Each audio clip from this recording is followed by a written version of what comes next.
came on the plane. What was that experience like coming from the Oh, it was scary coming on the plane. Really? Yeah, yeah. When you have no idea, about. So it was scary to me because one of the time I think the plane go down and it come up and everybody was praying. The first thing I noticed were people walking about, and there were like steam coming from their mouth. And I wondered what that was. So when I got into the house, I asked my sister-in-law, why were people breathing like that? And they told me it was because of the cold. Work was very scarce in the Caribbean at that time, especially for younger people. So I was one of those people who was drawn to come so that I could make a better life, hoping that I would be able to have children and give them a good education, because that was one of the things that was springing up in Jamaica, where everybody would like to be educated and have a good profession, but it was very hard. There were rats, there were mice, there were snails, there's everything you can think of.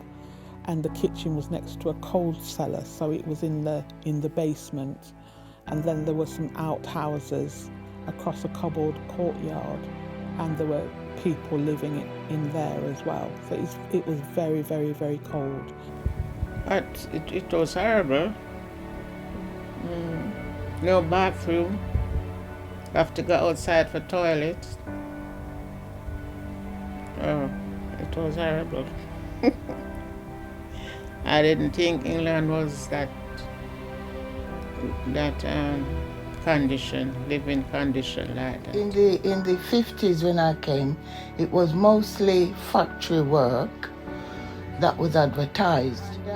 Of course, there was 2 of us who were black and the rest were white. There were 7 people, and they were all employed except the 2 of us. This young lady took me to Pliers to look a job, and they interviewed me. And when we were coming out, they called her back and said, I can give you a job, but not that other young lady.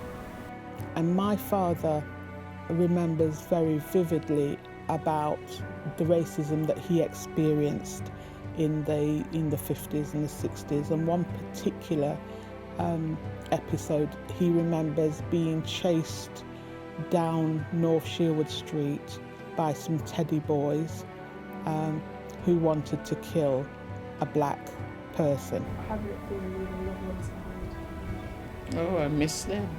I cry. I miss them. I cry.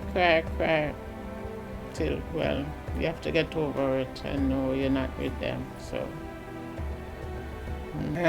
How long did you go without seeing them? 5 years. Yeah, I was here 5 years and I went back 5 years.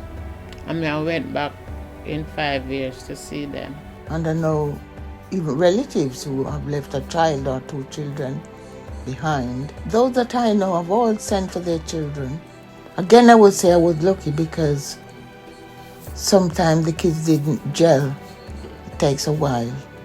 And problems was within some of the family. But as time goes on, you get used to things.